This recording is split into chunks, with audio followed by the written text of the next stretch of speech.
ஆண்டவரே, உம்மிடத்திலே ஞானத்தை கேட்டார். ஆண்டவரே, இந்த உலகத்திலே இந்த ஜனங்கள் மத்தியிலே நன்மை தீமை அப்பா அறிந்து கொள்ளத்தக்கதான ஞானமுள்ள இதயத்தை எனக்கு தாரும் என்று சொல்லி கேட்டது போல தகப்பனே, இதோ உடைய வார்த்தை எங்களுக்கு ஞானத்தை கொண்டு வரட்டுமே. ஆண்டவரே, இதோ உடைய வார்த்தை ஆண்டவரே, நாங்கள் இந்த உலகத்திலே வாழ்வதற்கு நன்மை தீமைகளை அறிந்து கொள்ளுகிற ஒரு விசேஷித்த கிருபை எங்கள் இறங்கட்டும் அப்பா. உங்க வார்த்தைகளை இதயத்திலே நிரம்பட்டும் அப்பா. உங்க வார்த்தைகளை நாங்கள் ஆண்டவரே பெற்றுக்கொண்டு ஆண்டவரே உங்க வார்த்தைகளை சிரசு மேலே தகப்பனே இறங்கி அந்த வார்த்தையினாலே நாங்கள் அப்பா பாதுகாக்கப்பட ஆசீர்வாதங்களை எடுத்துக்கொள்ள கர்த்தர் உதவி செய்யும். எங்கள் இரட்சகரே, உங்க நாமத்திற்கு ஸ்தோத்திரம் ஐயா. எங்களோடு கூட பேசும் இயேசுவின் நாமத்தில் பிதாவே, ஆமென்.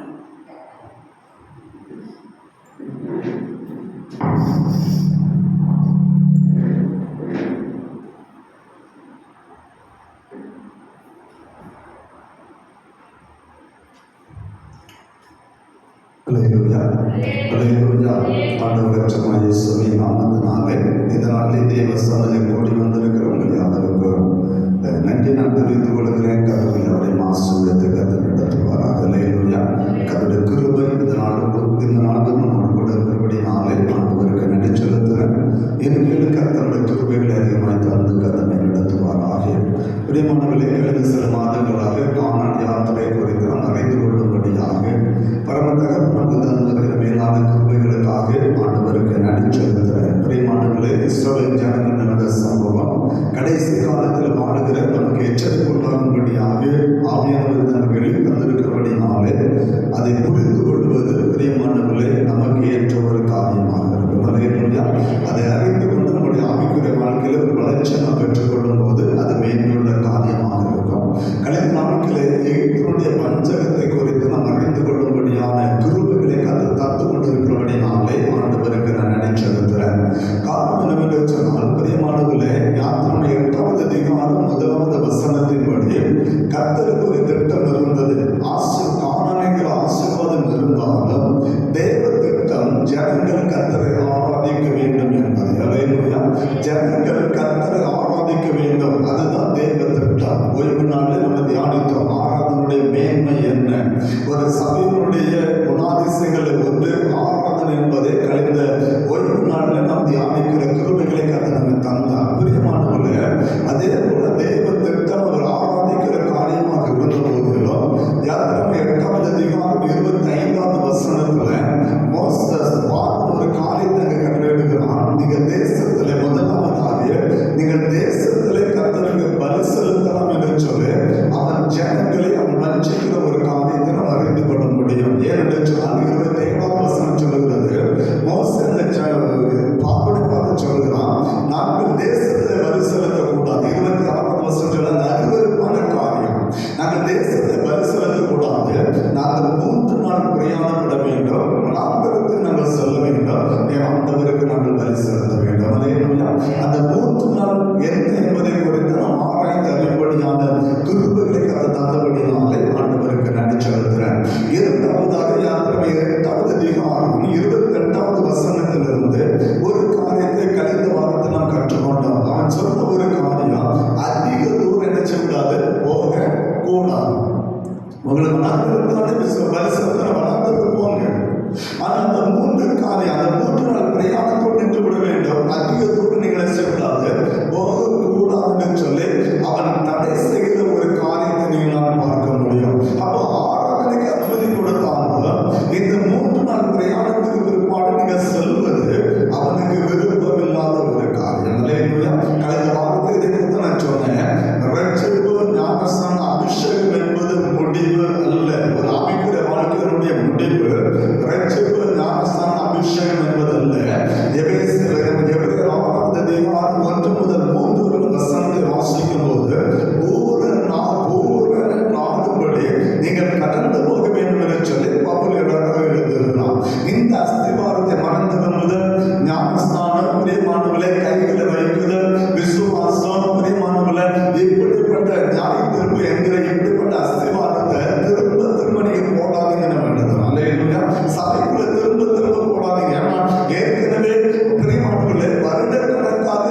அதைத்தான் சபைக்கு கொண்டு வந்தாங்க. அதுதான் சபையுடைய ஒரு வளர்ச்சி என்பதை வேதம் நமக்கு காண்பித்து கொடுத்ததே. கடந்த நாட்களில் நம் தியானிக்கும்படியான கிருபைகளை அதை தந்தார். அதற்காக ஆண்டவருக்கு நன்றி செலுத்துகிறேன். இந்த நாளில் ஒரு காரியத்தை குறித்து நாம் தியானிக்கும்படியாக இருக்கிறோம். ஆவியானவர் நம்மோடு கூட இடைப்படுவாராக. எங்களுடைய வஞ்சகத்தில் மூன்றாவது வஞ்சகம் என்னவென்று சொன்னால், யாத்திராகமம் 10வது அதிகாரம். யாத்திராகமம் 10வது அதிகாரத்தை திருப்பிக் கொள்ளலாம். 11வது வசனத்தை வாசிக்கலாம். யாத்திராகமம் 10:11. அப்படி வேண்டாம், புருஷராகி நீங்கள் போய் கர்த்தருக்கு ஆராதனை செய்யுங்கள், இதுதானே நீங்கள் விரும்பி கேட்டது என்று சொன்னால், அவர்கள் பார்வன் சமூகத்திலிருந்து துரத்தி விட மோசையை பார்வனுடைய சமூகத்தில் துரத்தி விடப்படுகிறார்கள். பார்வன் பொழுது மூன்றாவது வஞ்சகத்தை செய்யலாம். உங்களுக்கு கர்த்தர் தான் ஆராதனை செய்யணும், தாராளமா செய்யுங்க, இதுதான் நீங்க கேட்டீங்க செய்யுங்க. ஆனா யார் மட்டும் போகணும்? புருஷர்கள் மட்டும்தான், ஆண்கள் மட்டும்தான் போகணும். வேற யாரும் நினைச்சக்கூடாது, போக கூடாது என்பது அவனுடைய கட்டளையாக இருந்தது. ஏன் ஆண்களை மட்டும் அனுமதி பண்ணா தெரியுமா? ஏன் ஆண்களை மட்டும் அனுமதி பண்ணா? இப்ப அவனுடைய குடும்பம் எங்க இருக்குது? இப்ப ஆண்கள் மட்டும் போனா குடும்பம் எங்க இருக்கும்? எங்கிருந்தா இருக்கும்.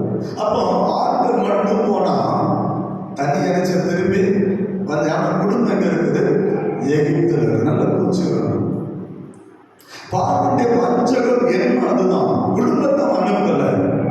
குடும்பம் எப்படி கர்த்தர் ஆராதிக்கணும்னு சொல்லல.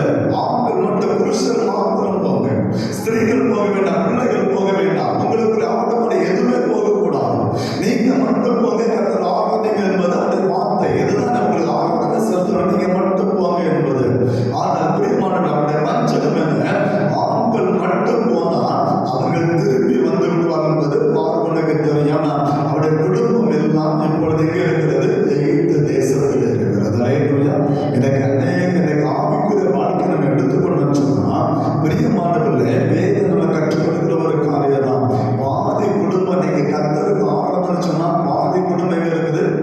வீட்டுல இருக்குது. பாதி குடும்பம் எங்க வருது? கோயிலுக்கு வருது.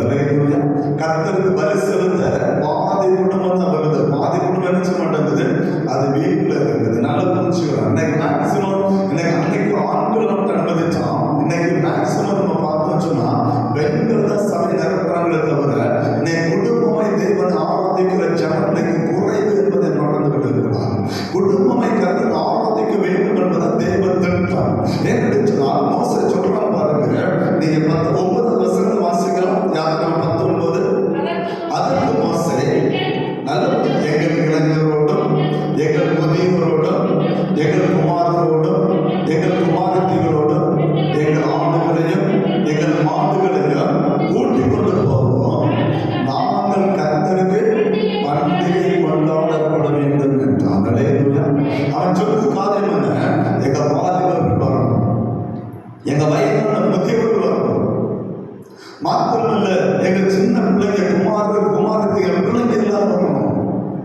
நாங்களும் குடும்பமும் போனோம். எங்க ஆடு மாடு எல்லாம் எங்க கூட தான் வரணும். ஏன்னா நாங்க எங்க போறோம்? கர்த்தருக்கு பண்டிகை கொண்டாட போறோம்.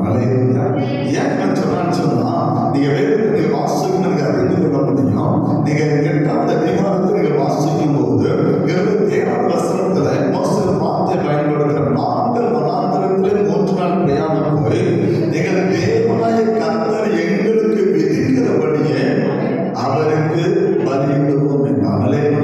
கர்த்தர் என்ன சொல்கிறாரோ அதுதான் பலி. இதுவரைக்கும் கர்த்தர் என்ன பலி கேட்டாலும் யாருக்குமே தெரியாது. ஆண்டவருக்கு என்ன பலி செலுத்தணும் யாருக்குமே தெரியாது. மோசைக்கு தெரியாது, ஆரோனுக்கு தெரியாது. அப்போ நீங்க நல்ல புரிஞ்சுக்கணும், ஆடு மாடுகளை வந்து சொன்னா கர்த்தர் அங்குதான் பலி கேட்க போறாரு. ஆனா எதை கேட்கிறோம் சொல்லி யாருக்குமே தெரியாது. ஆடாக இருக்கலாம், மாடாக இருக்கலாம், இல்ல ஒரு 10 ஆடாக கேட்கலாம், 10 மாடை கேட்கலாம், 50 ஆடை கேட்கலாம், 20 மாடை கேட்கலாம். எப்படிப்பட்ட பலி, அது என்ன பலிச்சு நம்மளுக்கு தெரியாது.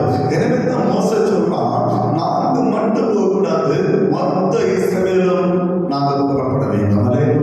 எங்க குடும்பமே வரணும். அது இளைஞர்கள்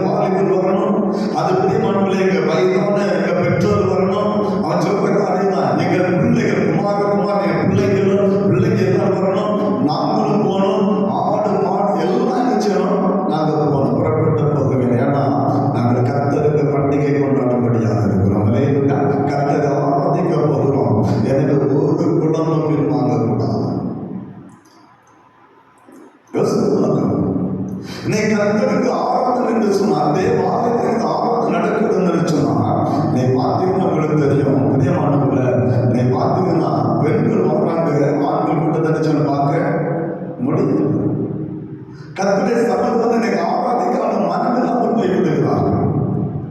வேதனை கற்றுக் கொடுக்கிற காரியத்தை யோசுவா அழகா சொல்லுகிறான். யோசுவா 24வது அதிகாரம் 15வது வசனம் சொல்றான், நானும் என் வீட்டாரும் என்றால் கர்த்தரையே சேவிப்போம். அல்லேலூயா. நானும் என் வீட்டாரும் என்றால் கர்த்தரையே சேவிப்போம் என்று சொல்லி யோசுவா சொன்ன ஒரு வார்த்தை. எனவே தான் பிரியமானவர்களே, எகிப்துக்கு புறப்பட்டதில் கானானுக்குள் பிரவேசித்த 2 மனிதரில் ஒருவன் யோசுவா. அல்லேலூயா. ஏன்னா அவன் கர்த்தரை ஆராதிக்கிறவனாக இருந்தான். கர்த்தரை மகிமைப்படுத்த அவன் மட்டும் இல்லை, குடும்பமாய் கர்த்தரை ஆராதித்தான். குடும்பமாய் தேவனுடைய நாமத்தை மகிமைப்படுத்தினான். அதுதான் அவனுக்கு கிடைத்த ஒரு பெரிய ஒரு பாக்கியம். நடந்து புரிந்து கொள்ள வேண்டும். தேவ சமூக குடும்பம் எல்லாம் சொன்னோம், என் வீட்டான கர்த்தர் எல்லாரும் நாங்கள் ஆண்டவரை சேவிப்போம். ஆனால் இதை நம்ம பார்த்தோம் சொன்னா, இன்னைக்கு அநேக இடங்களில் கர்த்தர் அற்பமாக எண்ணப்படுகிறார். அநேக இடங்கள் எனக்கு ஆண்டவரை அற்பமாக எண்ணுகிற கூட்டத்தை நாம் பார்க்க முடியாது. ஓய்வு நாள் சொன்னா இன்னைக்கு வேலையை ஆராதிக்கிற பிள்ளைகள் உண்டு. நல்ல புரிஞ்சுக்கணும். இன்னைக்கு குடும்பத்தை ஆராதிக்கிற பிள்ளைகள், அன்னைக்கு தான் குடும்ப வீடு வரும். அந்த உங்களுக்கு எந்த வேலை வர எந்த குடும்ப வீடு வராது. அந்த ஓய்வு நாள் தான் இன்னைக்கு குடும்பம், எங்க உறவினர் வீடு, சொந்தக்கார வீடுலாம் பிரயாணப்படுது. அப்பதான் ஓய்வு நாள். கர்த்தருடைய நாளை திருடுகிற ஒரு கூட்டம். நம்ம தேவ சமுதாயம் பெரிய வருஷம் நாளில் திருட்டு கூட்டம். கர்த்தருடைய ஓய்வு நாளை திருடுகிற பெரிய திருட்டு கூட்டம். அது மாத்திரமில்லை, நண்பர்களை சேவிக்கிற ஒரு கூட்டம். வயலில் வரமாட்டான், நண்பர் போன ஓடில நண்பர்களோடு கூட. இன்னைக்கு மதுபானத்தை சேவிக்கிற ஒரு கூட்டம் இருக்குது. அழகா சொல்லுவான், மனைவிகள நீங்க கோயிலுக்கு போங்க, நான் கோயில் கழிச்ச மாட்டேன், வரமாட்டேன். கொஞ்சம் கழிச்சு பார்த்து ஒயின் ஷாப்ல பார்க்கலாம். கர்த்தரை ஆராதிக்க மனம் இல்லை. ஆலயத்தில் இருந்தாலும் உங்களுக்கு எப்படா கோயில் விட்டு வெளியே போகலாம், எப்போ வாயிலை விட்டு வெளியே போகலாம், எப்பொழுது எப்படி தன்னுடைய காரியத்தை நிறைவேற்ற எண்ணத்தோடு செபிக்கிற ஒரு கூட்டம். பார்வன் சொன்னான், ஆண்கள் மட்டும் போனோம், ஆனால் தேவத்தை தன் குடும்பமாய் கர்த்தர் ஆராதிக்க வேண்டும். அல்லேலூயா. என் குடும்பமாய் கர்த்தர் ஆராதிக்கணும். அதுதான் தேவ திட்டம். அதுதான் தேவனுடைய காரியமாக. நீங்க அநேக இன்னைக்கு குடும்பங்களை பார்ப்போம் சொன்னா, பெற்றோர்கள் ஆலயத்துக்கு வருவாங்க, பிள்ளைங்க பயிற்சி மாட்டாங்க, வரமாட்டாங்க. நல்லா புரிஞ்சுக்கிறாங்க. இன்னைக்கு நான் மேக்சிமம் நம்ம சொல்லுவேன், சர்வீஸ்தானத்தை இன்னைக்கு கையில் கொஞ்சம் கீழே தாழ்ந்து இருக்கு. அவங்க சின்ன பிள்ளைங்க இருக்கவங்க கம்பெனி கிளாஸ் அழகாக வருவாங்க. கம்பெனியில் பிள்ளைங்க பெற்றோரை கரண்டில் பிடிச்சு அழகாக வருவாங்க. கம்பெனி கிளாஸ் வருவாங்க, உட்காருவாங்க, சொல்லக்கூடிய பாடத்தை கற்றுக்கொள்வாங்க. கொஞ்சம் நிமிர்ந்துட்டாலும் போதும் பெற்றோரை நம்ம பிள்ளைகளை கெடுக்கிறோம். ஏன்னா நம்ம போவது பிள்ளைகளை நினைச்சிருக்கோம், கூட்டிட்டு போயிடும். பிள்ளைகளை அனுப்பி வைக்க மாட்டோம், பிள்ளைகளை ஆலயத்தை அனுப்ப மாட்டோம். நம்ம போவது பிள்ளைகளை ஒரு 10 நிமிஷம் உட்கார்ந்து பிள்ளைகளை கூட்டு போகணும்னு பார்க்க மாட்டோம். நம்மளும் சேர்ந்து பிள்ளைகளை கூட்டு போறோம். அது என்ன செய்யும், கொஞ்சம் வளர்ந்த பிற்பாடு நம்ம தலைக்கு மேலேயே இருக்கணும். அதுக்கு பார்த்தா வருத்தப்படும். ஐயா சோம் பண்ணுங்க, பிள்ளை சொல்லி கேட்க மாட்டாங்க. ஏன்னா நம்ம பைபிளை கற்றுக் கொடுக்குறோம். அதுல நான் பாராட்டுகிற ஒரே சபை தென்னிந்திய திருச்சபை. இன்னைக்கு ஒரு சிஎஸ்ஐ சபை எடுத்து பாருங்க, அவங்களுக்கு தெரியும். ஒரு சிஎஸ்ஐ சபை எடுத்த கல்யாணம் ஆகுற வயதுல கம்பெனி கிளாஸ் அந்த பிள்ளைய பார்க்கணும். அது பொம்பளை பிள்ளைகள், ஆம்பளை பசங்களா இருக்கும். பைபிள் ஒரு நோட்டு கையில் இருக்கும். எத்தனை நம்ம பெற்றோர் நம்ம பிள்ளைகளுக்கு பைபிளை கொடுத்துனேன், எத்தனை நம்ம நோட்டை கொடுத்துனேன் சொல்லுவோம். பிள்ளை கற்கிற ஆராதிக்க தான் நாமேக்கு வருது. பைபிளை கொடுத்து என்னைக்கா நம்ம பிள்ளைங்களுக்கு பைபிளை கொடுத்து பைபிளை தூக்கிட்டு பண்ண சொல்றோம். சீசனில் பாருங்க, நான் அது தென்னிந்திய திருச்சபை ரொம்ப பாராட்டுறேன்.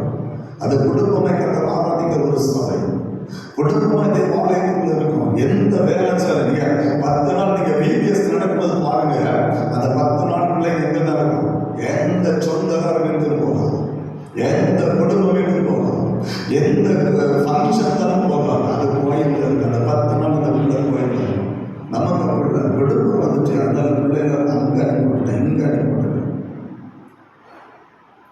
யோசிப்போம், நம்ம பிள்ளைங்களுக்கு நம்ம குடும்பமாய் கர்த்தர் நம்ம செலுத்தோடு பலி. இன்னைக்கு நம்ம குடும்பமாய் கர்த்தர் ஆராதிக்கிற பிள்ளைகளை மாறுகிறோம். யோசித்து பார்க்கணும். இந்த பிள்ளைகளை தேவ சபை நம்ம கொண்டு வரணும் யோசிக்கிறோம். பிள்ளைகளுக்கு வேதத்தை கொடுத்து கூட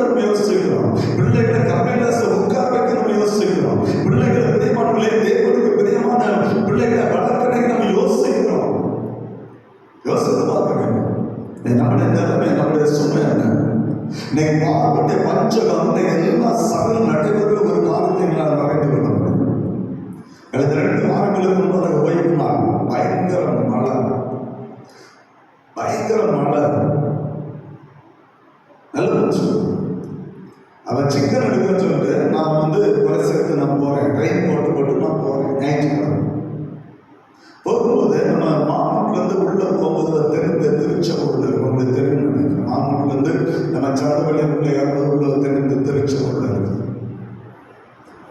அந்த சபையை பாட்டி நான் போயிட்டு சபையில பாட்டு போட்டிருக்கிறாங்க. காலையில் 7 மணி இருக்கும், அங்கே பாட்டு போட்டிருக்காங்க. அந்த சபையை தாண்டி போகிறோம். சின்ன பசங்க, வாலிப பிள்ளைகள், சின்ன பிள்ளைகள் உடையை பிடிச்சது கையில் பைக்கில் மோட்டை விட்டு வருது. ஏன் தெரியுமா? அந்த அட்டமலை வந்தனும் பிள்ளை கம்பெனிகளை சொல்லுவோம். நிறைய நம்ம என்ன செய்வாங்க, நம்ம என்ன செய்வோம்? மழை வீட்டில் உட்கார வச்சிருவோம். ஏன்னா நம்மளே வீட்டில் இருந்துருவோம். மழையா கோயில் வர மாட்டேன். சின்ன பிள்ளைங்க யோசனை கருத்துக்கு பயத்தை கற்றுக் கொடுக்கிறார்கள். குடும்பமாய் கத்தர் ஆராதிக்கிற ஒரு சபையாக அது மாறிக்கொண்டது. எனவே தான் அந்த சபையினுடைய மக்களுடைய வளர்ச்சி அது மேன்மை அடைந்ததாக இருக்கிறது. கத்தர் உயர்த்தி வைக்கிறார். இன்னைக்கு ஏன் நம்ம ஆசீர்வதிக்கப்படல? நம்ம ஆசீர்வாதம் கொஞ்சம் ஏன் தெரியுமா? நம்ம பாதி குடும்பத்தை கத்தர் ஆராதிக்கணும். பாதி குடும்பம் கோயில் இருந்து பார்க்க முடியாது. பாதி குடும்பத்தை கோயில பார்க்க முடியாது. ஆண்டவர் ஆராதிக்க வேண்டும். மோசே தெளிவா சொன்னாங்க, நாங்க மனாந்திரத்து போறது இல்லை. அதான் சொன்னேன், அந்த 3 அனுபவம் மட்டும் இது போது நம்ம சொன்ன சல்ஷன் இது இல்லை. சரி, அது தந்தோடனே குடும்பமா கோயில் வந்துருவீங்களா? அடுத்த 3 நாளுடைய கடந்து போகும்படியே சொல்லுவது மோசே சொல்றேன் இல்லையா? எங்க முதியவர் வரணும், எங்க வாலிபர் வரணும், எங்க பிள்ளைங்க வரணும், எங்க ஆடுமான கத்தருக்கு பலி செலுத்தணும், பலியோடு நாங்க இதே பாளையத்துக்கு போகணும். எத்தனை நம்ம வரணும் யோசிச்சுருப்பாங்க.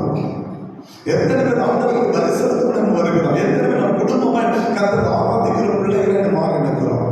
இன்னைக்கு எகிப்தினுடைய வஞ்சகம் அன்றைக்கு மாத்திரமில்லை, இன்றைக்கும் சபையை சத்துரு வஞ்சித்துக் கொண்டே இருக்கிறான். இன்னைக்கு குடும்பங்கள் வஞ்சிக்கப்படுகிறது. குடும்பங்கள் வஞ்சிக்கப்பட கத்தரை ஆராதிக்கிற குடும்பமை கத்தரை ஆராதிக்கிற மனம் இல்லாமல் போயிட்டு, கத்தருக்கு மைமை செலுத்தனை மனம் இல்லாமல் போயிட்டு, ஆலயத்துக்கு வந்த பிரியமானவர்கள பலி செலுத்த நம்ம மறந்து விட்டுருக்கோம். ஏதோ கைவசம் போயிட்டு இருக்கிறோம். நான் கேட்க சொல்லுகிறேன், ஆரம்பி சேர்ந்தது பலியை ஆரம்பம் ஒரு நாள் குறிக்க முடியாது. கத்தர் பரிசு ஆராதிக்கிற கத்தர் கூப்பிட்டாரு. மோசத்துல பண்டிகை கொண்டாட கத்தர் பலி செலுத்தணும். அது எப்படி செலுத்தணும்? குடும்பமா என்ன நினைச்சணும்? போய் நாங்கள் ஆண்டவருக்கு தரிசனம். ஒரு குடும்பம் பின்னால் வரக்கூடாது.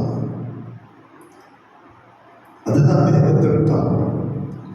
எத்தனை பேர் நான் குடும்பமை கத்தரை ஆராதிக்கிற பிள்ளைகள் யோசித்து பார்க்கணும். எத்தனை பேர் பிரியமானவர்களே கத்தரை நாம் குடும்பமை கத்தரை சேமிக்கிற பிள்ளைகளாக இருக்கிறோம். வேதத்தில் கற்றுக் கொடுக்கிற ஒரு காரியமாக நீங்க 2 சாமுவேல் புஸ்தகம் 6ஆவது அதிகாரத்துக்கு திரும்பிக் கொள்ளும் போது 14வது வசனம் முதல் 23வது வசனம் வரை வாசிக்கும் போது வேதம் நமக்கு ஒரு காரியத்தை நமக்கு காண்பித்துக் கொடுக்கிறது. கர்த்தருடைய பெட்டி கிபியாவிலிருந்து தாவீதுடைய நகரத்துக்கு அது கடந்து வரும்படியாக இருக்கிறது. பிரியமானவர்களே, தாவீது பிரியமான கர்த்தருடைய பெட்டியை அவன் கிபியாவிலிருந்து அவன் தாவீதுடைய நகரத்துக்கு அவன் கொண்டு வந்து கொண்டிருக்கிற ஒரு காலம். அந்த பெட்டியை குறித்து வேதம் என்ன சொல்லுச்சுன்னா 3 காரியங்கள் வெளிப்படுத்துகிறது. ஏன் அந்த பெட்டியை தாவீது கொண்டு வருகிறான்? 3 காரியம் என்ன சொல்லுது? வாசிக்கலாம். 2 சாமுவேல் 6ஆவது அதிகாரம் 2வது வசனத்தை வாசிக்கலாம். கேள்விக்கு நடுவில் வாசமாயிருக்கிற சேனைகளுடைய கர்த்தரின் நாமம் தொழுது கொள்ளப்படுகிற தேவனுடைய பெட்டியை பாலையூதாவிலிருந்து கொண்டு வரும்படி அவனோடு இந்த ஸ்தலத்தாரும் எழுந்து போனார். கர்த்தருடைய நாமம் தொழுது கொள்ளப்படுகிற தேவனுடைய பெட்டி. கர்த்தருடைய நாமம் தொழுது கொள்ளப்படுகிற தேவனுடைய பெட்டி.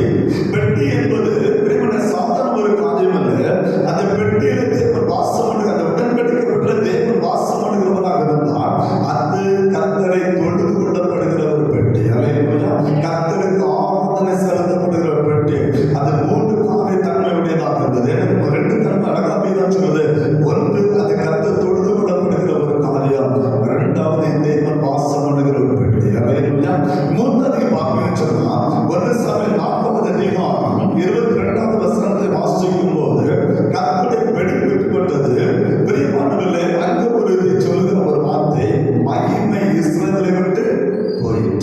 அப்ப கர்த்தருடைய பெட்டி தேவனுடைய மகிமை நிறைந்த ஸ்தானமாகிறது. அல்லேலூயா.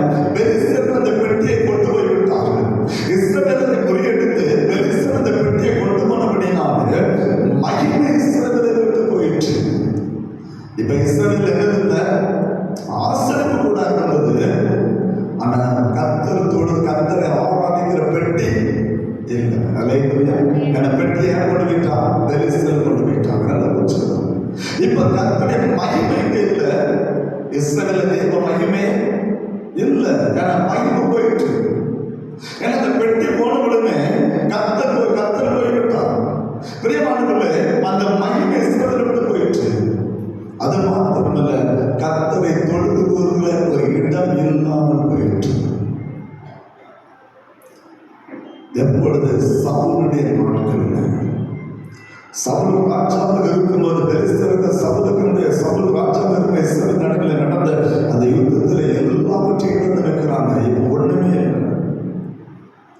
ஆனா தாவீதுடைய நாட்களில் இழந்து போன எல்லாவற்றையும் கொண்டு வர அவன் திட்டமுடையவனாக இருந்தான். அல்லேலூயா.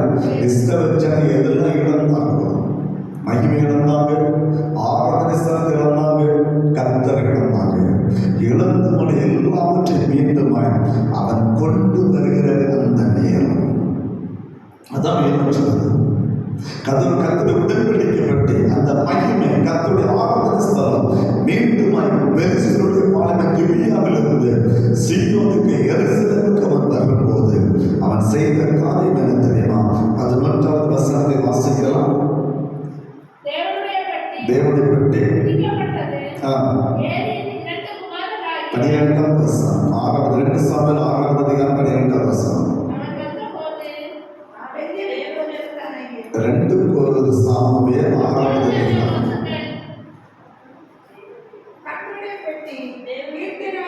தேவனுடைய பெட்டி நிமித்தம் கர்த்தர் தேவனுடைய வீட்டையும் அவனுக்கு உண்டான எல்லாவற்றையும் ஆசீர்வதித்தார். ஏன் கர்த்தரே ஓபேத் வீட்டை ஆசீர்வதித்தார்? தேவனுடைய பெட்டி அங்க இருந்துச்சு. தேவனுடைய பெட்டி இருந்ததால காரணம் என்ன? கர்த்தருடைய மகிமை அங்க இருந்துச்சு. அல்லேலூயா. தேவனுடைய பெட்டி இருந்தது, கர்த்தருடைய மகிமை அங்க இருந்தது. இப்ப கர்த்தர் ஆராதிக்கிற ஸ்தலம் அங்க இருந்தபடினாலே ஓபேத் ஏதோமும் அவனுடைய வீட்டாரும் குடும்பமாய் கர்த்தரை ஆராதிக்கிறவர்களாய் மாறினபடினால்தான் கர்த்தர் ஓபேத் ஏதோமையும் அவன் வீட்டார் அனைவரையும் அவனுக்கு உண்டான எல்லாவற்றையும் கர்த்தர் ஆசீர்வதித்தார். அல்லேலூயா.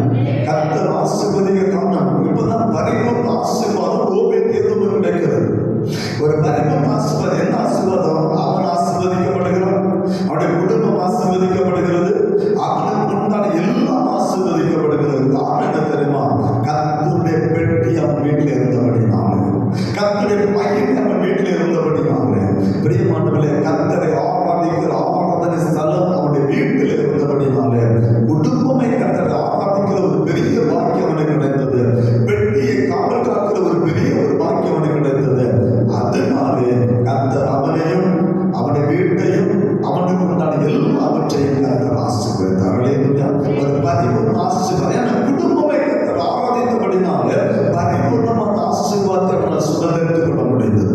குடும்பமாய் தேவனுடைய நாமத்தை மகிமைப்படுத்தினபடினாலே அந்த பெட்டிக்கு முன்பாக அவர்கள் இருந்தபடினாலே குடும்பமை ஆசீர்வதித்தார். கர்த்தர் அவனுக்கு உண்டான எல்லாவற்றையும் அவனுக்கு ஆசீர்வாதம் உண்டாயிருந்தது. அதுதான் கர்த்தர் கொடுக்கிற ஒரு மகிமையாக இருக்கார். இது தாவீதுக்கு அறிவிக்கப்பட்ட போது மீண்டும் அந்த பெட்டியை அவன் கொண்டு வரும்படியாக இருக்கிறான். மீண்டும் அந்த பெட்டி கொண்டு வரப்படும் போது தாவீது என்ன செய்தான் தெரியுமா?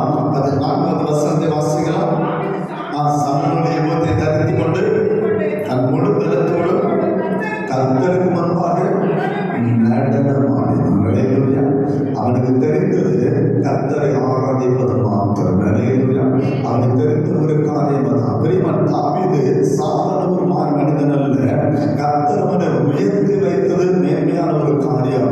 ஆனால் நீங்க பார்த்தீங்கன்னா எல்லா இடத்திலும் தகுதி இல்லாதவனாய் போனவன் தாவீது. அல்லேலூயா. அல்லேலூயா. நல்ல புரிஞ்சுக்கணும். நீங்க பாருங்க, தகப்பன் வீட்டில் அவன் தகுதி இல்லாதவனாக இருந்தான். தகப்பனே தாவீதை அற்பமாய் ஏன்னா தாவீதை சகோதரர் எல்லாரும் சவுலுடைய அந்த யுத்த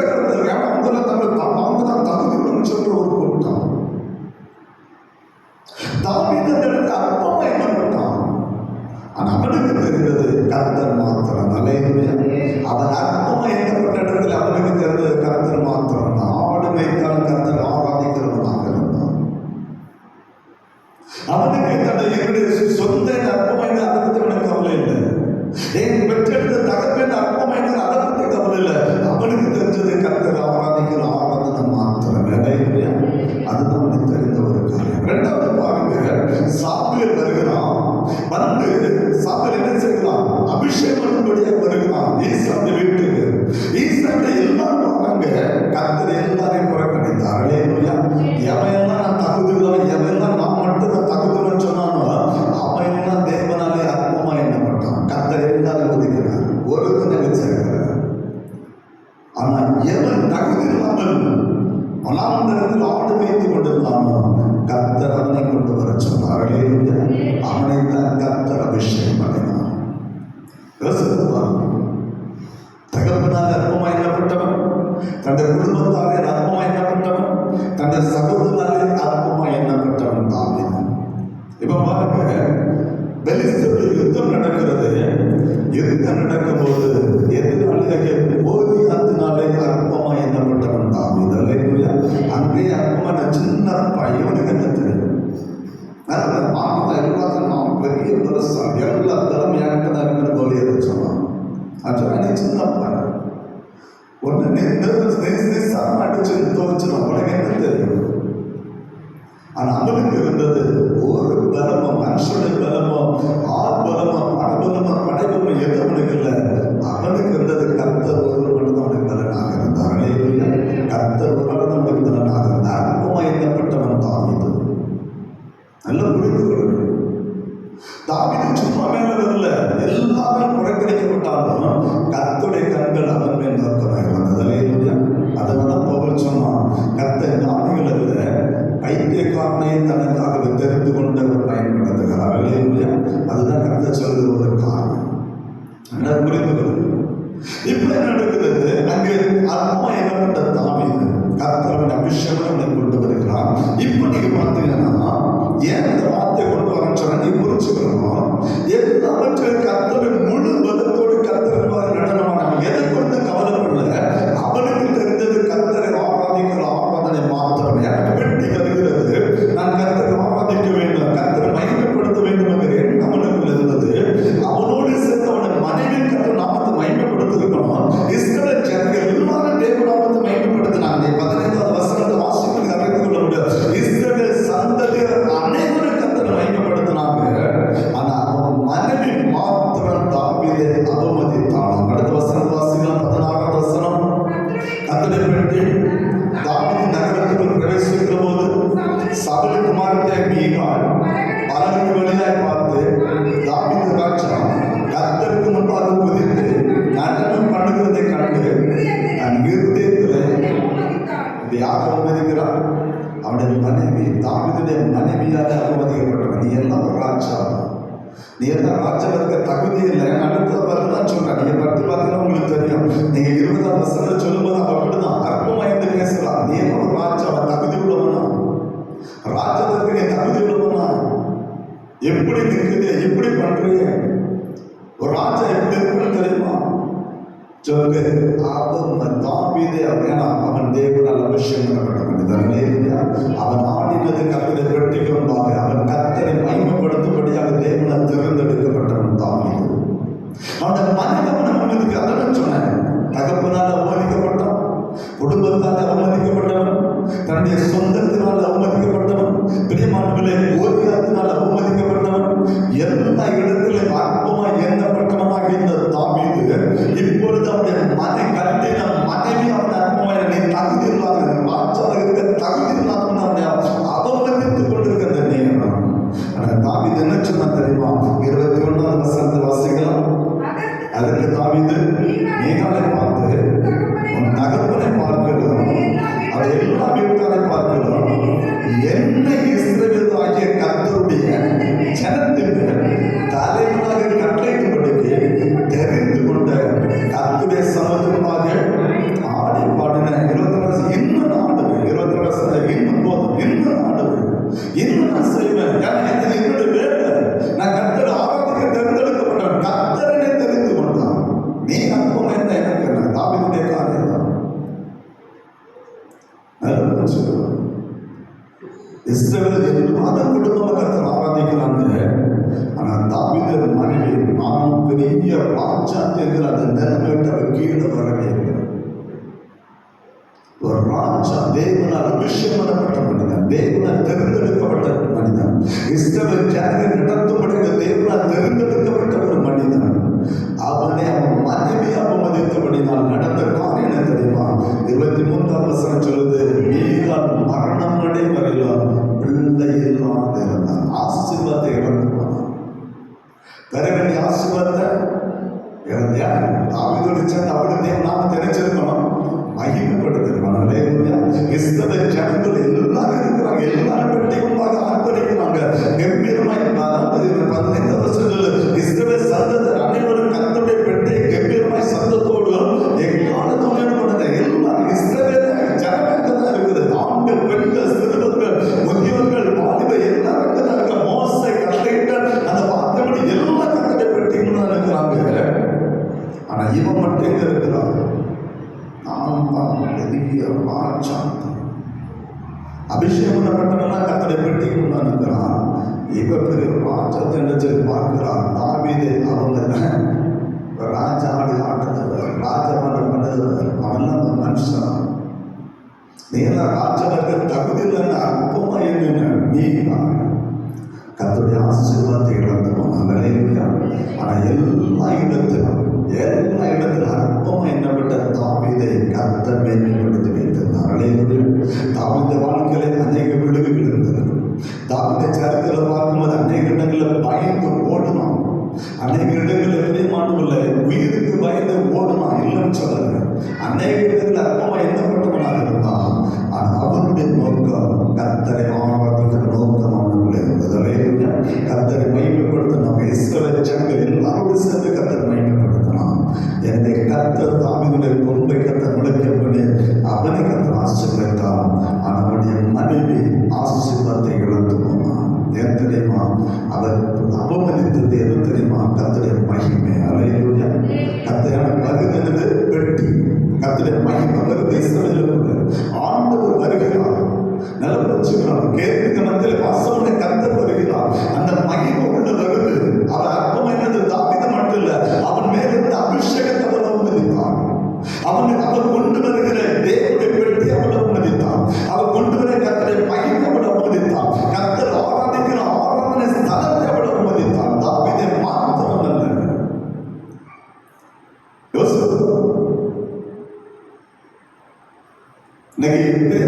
வேதம் சொல்லுகிற ஒரு காரியம் தான், கர்த்தர் சொல்லுகிற ஒரு பெயர் ஒரு காரியம். மீனால் தாவீதை மட்டும் அவன் அவமதிக்கவில்லை, எல்லாவற்றையும் அவமதித்தார். கர்த்தருடைய மகிமை அவமதித்தார். தாவீது மேலிருந்த அபிஷேகத்தை அவமதித்தார். அவன் அழைக்கப்பட்டது தெரிந்தெடுத்ததை அவன் அவமதித்தார்.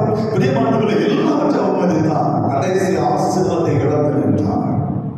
வேதம் சொல்லுகிறது, அவள் மரணம் மட்டும் அவளுக்காக வைத்திருந்த ஆசீர்வாதம் அவள் சொன்ன சுதந்திரத்துக் கொள்ள முடியல, இழந்து போனான். அதுதான் நம்ம கற்றுக்கொள்ளக்கூடிய ஒரு காரியம்.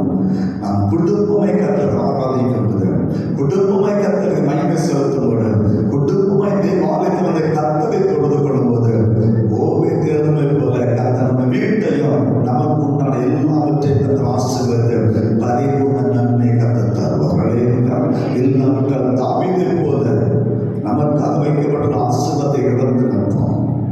தாவீதை போல கர்த்தருடைய ஆராதனை அவமதிப்போம் என்று சொன்னான். கர்த்தரால் தேர்ந்தெடுக்கப்பட்ட மனிதனை அவமதிப்போம் என்று சொன்னான். கர்த்தரால் பிரிப்பன அபிஷேகப்பட்ட உடன்படிக்கை பெட்டி அவமதிப்போம் என்று சொன்னான். தாவீது மனைவி வந்ததுபோல சகல ஆசீர்வாதத்தை இழந்து கடைசி வரலாம் இல்லையே, ஒண்ணுமில்லையே, ஒண்ணுமில்லையே, ஐயோ இழந்து நிற்கிறேனே, ஒன்றும் பெற்றுக்கொள்ள முடியும் சொல்ல அங்கெல்லாம் கூட இருக்க முடியுமே தவிர பரிபூர்ண ஆசீர்வாதத்தை பெற்றுக்கொள்ள முடியாது. அதனால தான் வேதம் சொல்றது, அது வானுடைய மஞ்சள் தனிமையை கர்த்தர் ஆராதிப்பது, தேவத்தில் தன் குடும்பமை கர்த்தர் ஆராதிப்பது. எனவே தான் தாவீதுடைய மஞ்சள் ஒரு நாள் விழுந்து விடக்கூடாது.